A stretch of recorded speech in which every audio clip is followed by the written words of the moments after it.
24세의 며느리는 시어머니와의 갈등 끝에 충동적으로 그녀를 해치고 그 후 시신을 여러 부분으로 나누어 처리했습니다. 그녀는 피해자의 몸 안에 있던 것들을 요리해 집안의 형제 자매들과 나누어 먹었습니다. 모두들 아주 맛있게 먹었지만 아무도 이상한 점을 눈치채지 못했습니다. 그녀는 자신이 잘못한 것이 없다고 느끼며 시어머니는 그동안 저지른 잘못에 대한 벌을 받고 있을 뿐이라고 말했습니다. 이 끔찍한 사건은 실제로 중국 쓰촨성 제냥시에 있는 한 산골 마을에서 일어났습니다. 함께 각 세부 사항을 깊이 파고들어 이 기이한 이야기 뒤에 숨겨진 진실을 밝혀봅시다. 그리고 좋아요와 구독을 눌러 다른 흥미로운 영상을 놓치지 않도록 해주세요.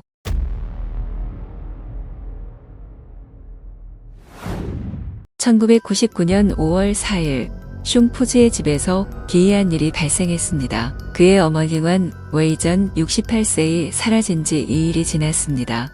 그의 형은 아침 일찍 슝푸즈에게 전화를 걸어 어머니의 실종 사실을 알리고 즉시 집으로 와서 함께 어머니를 찾자고 요청했습니다. 그는 그날 바로 버스를 타고 집으로 돌아왔으며 2시간 후에 집에 도착했습니다. 그곳에서 그는 많은 친척들이 모여 수색 준비를 하고 있는 모습을 보았습니다. 경제적인 이유로 생계를 위해 슝푸즈는 외지에서 일을 하고 있었지만 집과 그렇게 멀지 않은 곳이었으며 매주 주말마다 버스를 타고 가족을 보러 집에 오곤 했습니다. 완은 둘째 며느리와 함께 살았으며 장남 부부는 바로 옆에 따로 집을 지어 살고 있었습니다. 두 집은 마당을 함께 사용했습니다. 슝푸즈는 집에 도착하자마자 아내인 정 양충을 보고 그녀에게 며칠 동안 어머니가 어디에 갔는지 아는지 물었습니다. 정 양충은 짜증을 내며 자신은 모른다고 대답했습니다. 그녀는 집에서 아이를 돌보느라 시어머니가 어디에 갔는지 무엇을 했는지 알 방법이 없다고 말했습니다. 아내의 짜증스러운 태도를 본 슝푸즈는 다른 사람들도 보고 있으니 이에 바르게 행동하라고 아내를 주의 주려 했습니다. 그러나 큰형은 바로 막으며 지금 가장 중요한 것은 어머니를 찾는 것이라고 말했습니다. 어머니는 정신적으로 문제가 있거나 치매에 걸린 적은 없었지만 연세가 있으셔서 움직임이 조심스럽지 못할 때가 많았습니다. 그들은 완 웨이전이 밭일을 하거나 강가에 갔다가 손발이 예전처럼 민첩하지 않아 어딘가에서 사고를 당했을까봐 걱정했습니다. 만약 무슨 일이 생겼는데도 자식들이 제때에 도와주지 못했다면 이 마을에서는 늙은 어머니를 돌보지 못한 집안으로 소문이 날 것입니다. 가족의 모든 친척들은 빠르게 흩어져서 온 마을 구석구석을 찾아다니기 시작했습니다. 그들은 마을 사람들에게 일일이 물어봤지만 모두들 2일 동안 완을 본 적이 없다고 대답했습니다. 완 웨이전과 함께 밭일을 하던 몇몇 사람들도 그녀가 어디로 갔는지 모른다며 자식들에게도 아무런 말도 없이 사라진 것이 이상하고 모두를 불안하게 만든다고 말했습니다. 마을 사람들도 이 소식을 듣고 수색팀에 참여했습니다. 일부 사람들은 할머니가 물고기를 잡으러 갔다가 실수로 물에 빠졌을 가능성이 있다고 의심했습니다. 한 사람은 평소 완 웨이전이 아침마다 밭에 나갔다가 한가하면 점심쯤 강가에 가서 새우나 물고기를 잡곤 했다고 말했습니다. 하지만 요즘은 비가 자주 내려서 물이 갑자기 불어나기 때문에 그녀가 물에 휩쓸렸을까봐 두렵다고 했습니다. 푸즈 형제들은 이 말을 듣고 곧바로 겁에 질려 급히 흩어져서 마을 주변 강가를 찾아다녔습니다. 하지만 한참을 찾아도 완을 찾지 못했습니다. 형은 점점 지쳐가며 경찰에 어머니의 실종 사실을 신고해서 경찰의 도움을 받는 것이 더 빠를 것 같다는 의견을 내놓았습니다. 그때 슝푸즈는 강가 근처 밭을 수색하던 중 갑자기 밭 가장자리에 새로 덮인 듯한 흙더미를 발견했습니다. 그는 의아해하며 그쪽으로 달려갔습니다. 주위를 살펴보니 이곳은 채소밭으로 쓰이는 땅이었지만 아직 농사철이 아니라 비어있는 상태였습니다. 전체 밭은 평평했지만 그가 서 있는 작은 흙더미만은 얼마 전 막 파묻은 듯 보였으며 흙도 매우 신선해 보였습니다. 큰형은 달려와 푸즈를 끌고 계속 수색하자며 다른 사람들의 시간을 낭비하게 만든다고 타박했습니다. 그는 여기서는 단서를 찾을 수 없으니 빨리 다른 곳으로 가서 찾아보자고 재촉했습니다. 푸즈는 대답하지 않고 그저 발밑에 땅을 뚫어져라 바라보았습니다. 뭔가 이상함을 느낀 듯 그는 곧 몸을 숙여 맨손으로 그 흙더미를 급히 파헤치기 시작했습니다. 주변 사람들이 무슨 일이 일어났는지 보기 위해 다가와 모였습니다. 잠시 후 상상도 못한 광경이 눈앞에 펼쳐졌고 그 광경을 본 사람들은 모두 식은땀을 흘렸습니다. 흙과 돌을 파헤친 곳에서 손 하나가 서서히 드러났습니다. 모두들 말을 잃고 멍해 있었으며 슝푸즈만은 그 광경을 보고 공포에 질려 주저앉았습니다. 슝푸즈는 두 손이 떨려 더 이상 파헤칠 수 없었습니다. 마을 사람들은 서로 도와 함께 더 깊이 파기 시작했습니다. 그들은 흙더미를 더 파헤친 끝에 다른 손과 발도 발견했습니다. 모두들 너무 놀라 말조차 하지 못했습니다. 이 부위를 본 슝푸즈는 곧바로 어머니의 머리임을 알아차렸습니다. 그는 더 이상 체면을 따질 겨를도 없이 울음을 터뜨렸습니다. 그의 울음소리는 그 작은 산골 마을의 평화를 완전히 깨뜨렸습니다. 마을 전체가 충격과 공포에 빠졌습니다. 어떻게 그렇게 건강하고 활기차던 할머니가 이렇게 끔찍하게 살해당할 수 있었는지 아무도 이해하지 못했습니다. 하지만 이상한 점은 시신의 일부 장기들이 사라졌고 그것들이 어디로 갔는지는 아무도 모른다는 사실이었습니다. 사건을 알게 된 마을 이장은 즉시 경찰에 신고하기로 결정했습니다. 그는 이번 사건이 마을에서 일어난 가장 끔찍한 살인 사건이기 때문에 경찰의 신속한 개입이 필요하다고 말했습니다.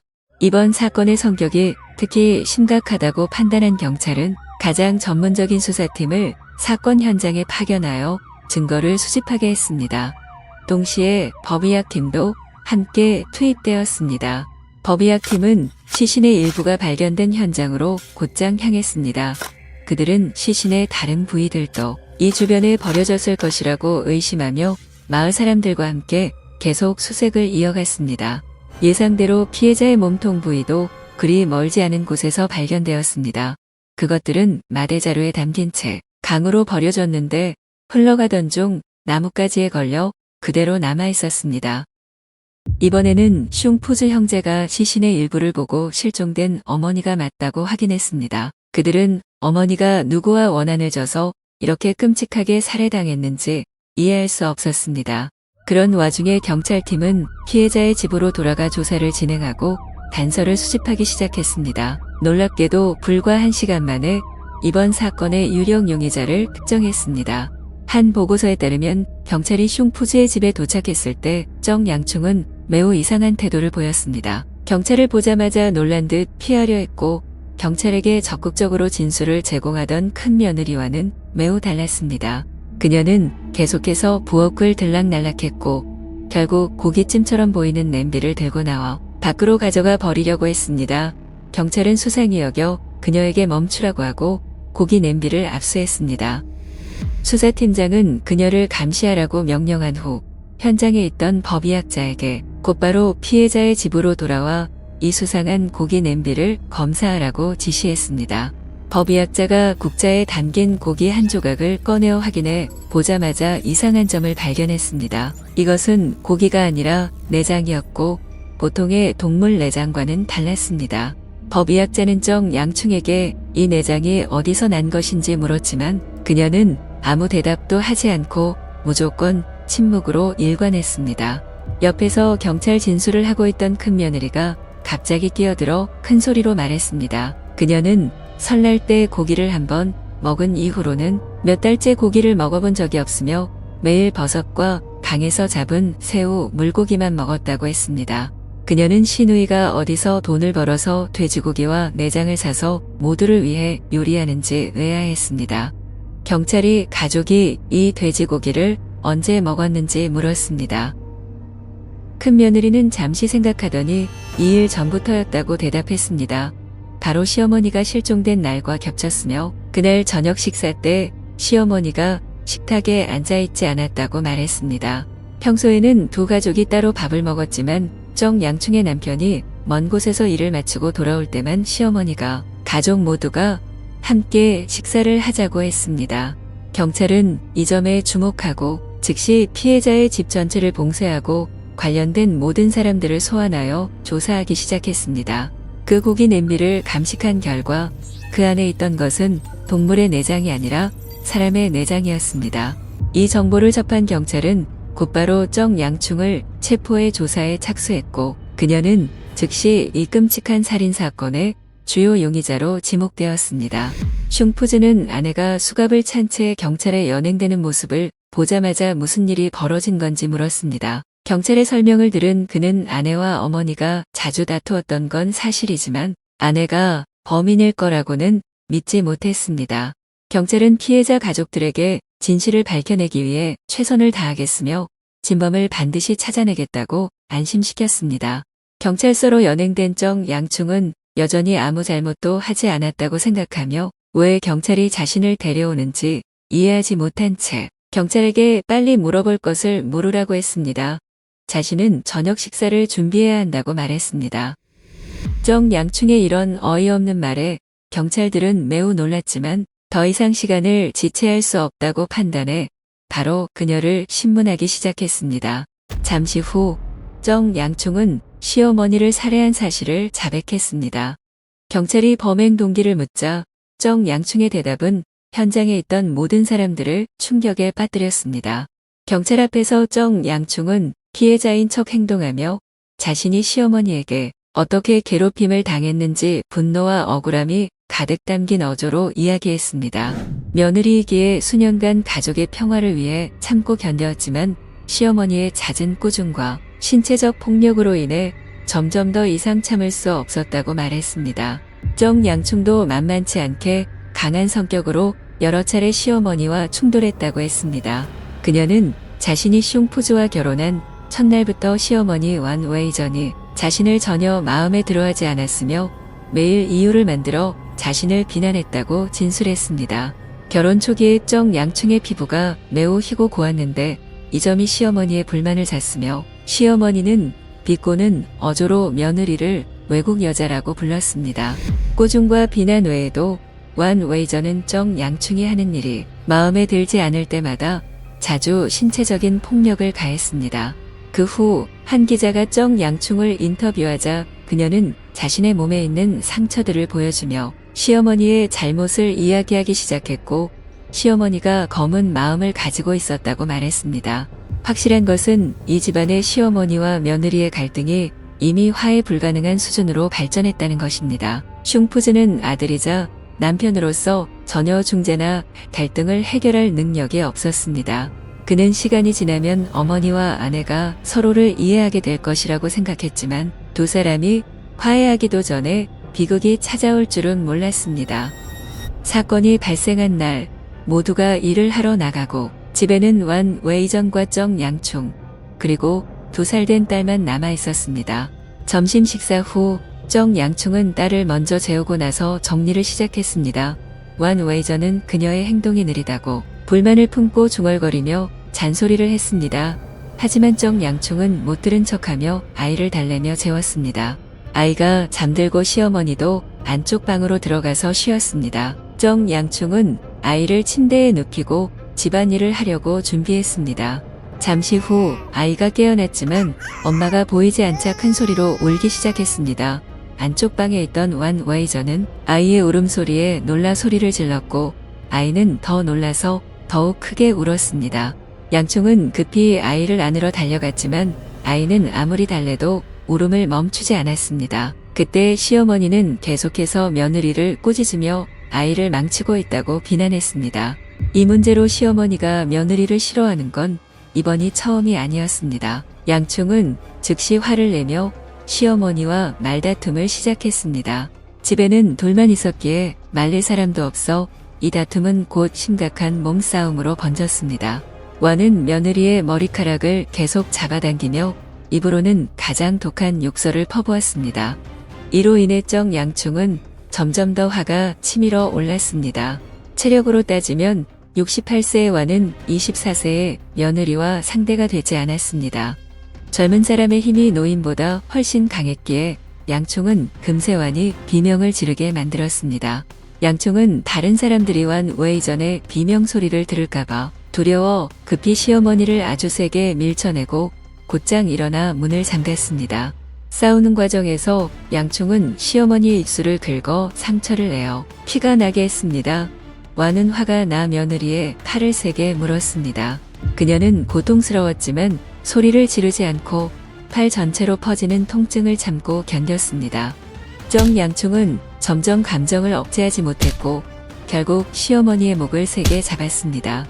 완 웨이저는 벗어나기 위해 몸부림쳤지만 힘이 약해 며느리를 밀어낼 수 없었습니다. 잠시 후 힘이 빠져 기절해버렸습니다.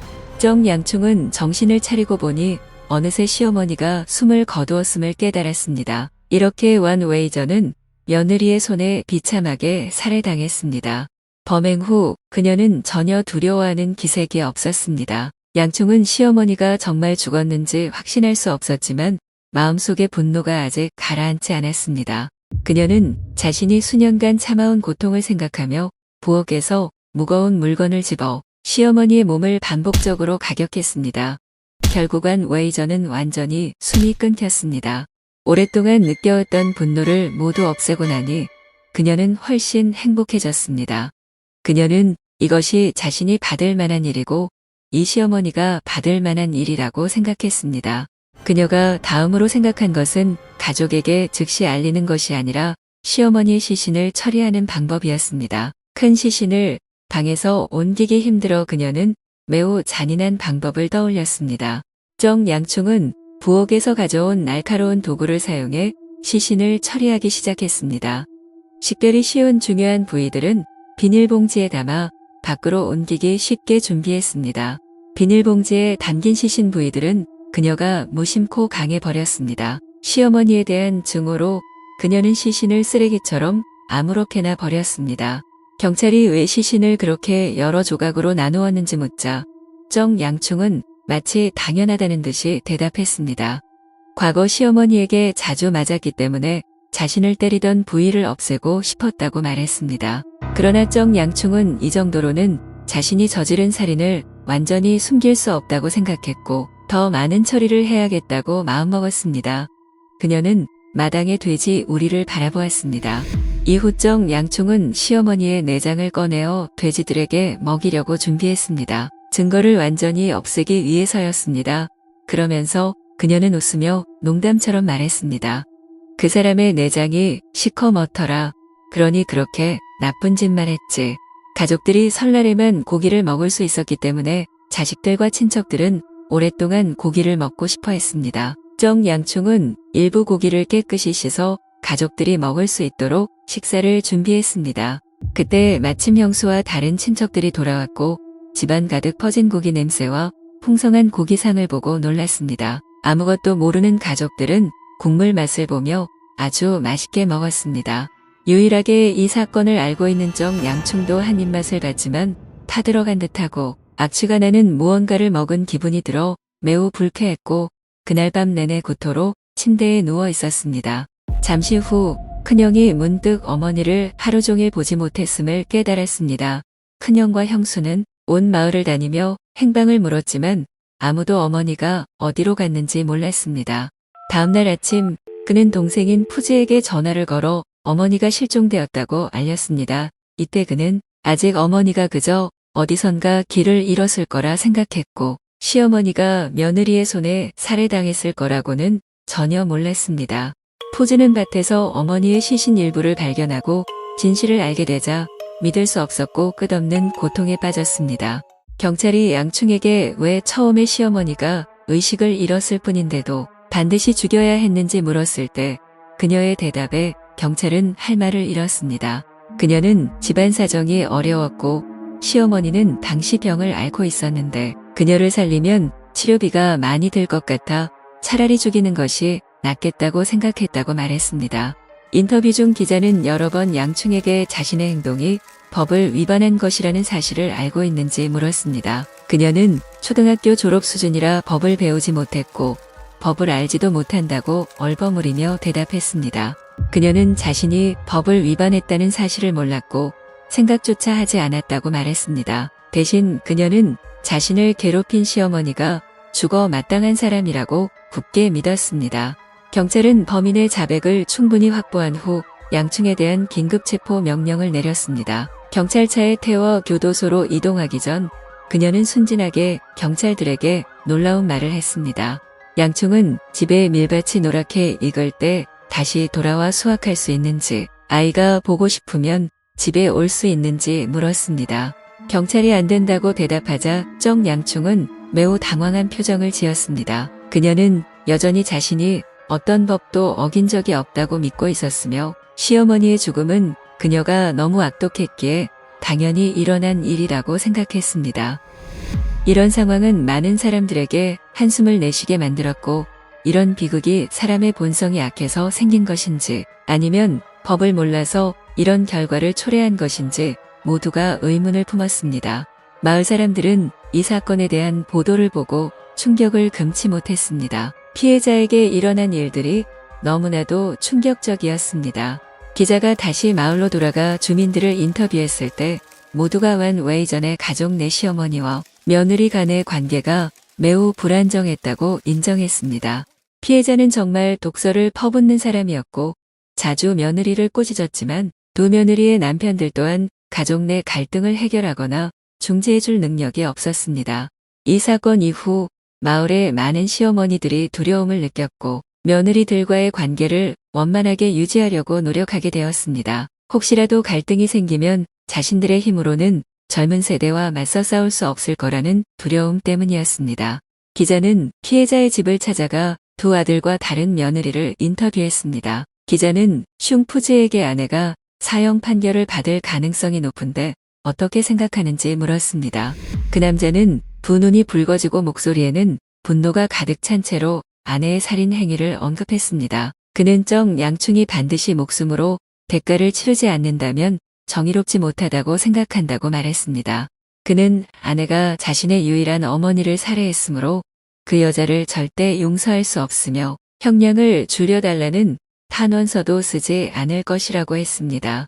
그는 또한 살면서 어머니가 아내를 여러 번 구박하고 심하게 꾸짖는 모습을 본 적은 있지만 그럼에도 어머니는 자신을 낳아 기른 분이며 아내를 버릴 수는 있어도 어머니를 버릴 수는 없다고 말했습니다.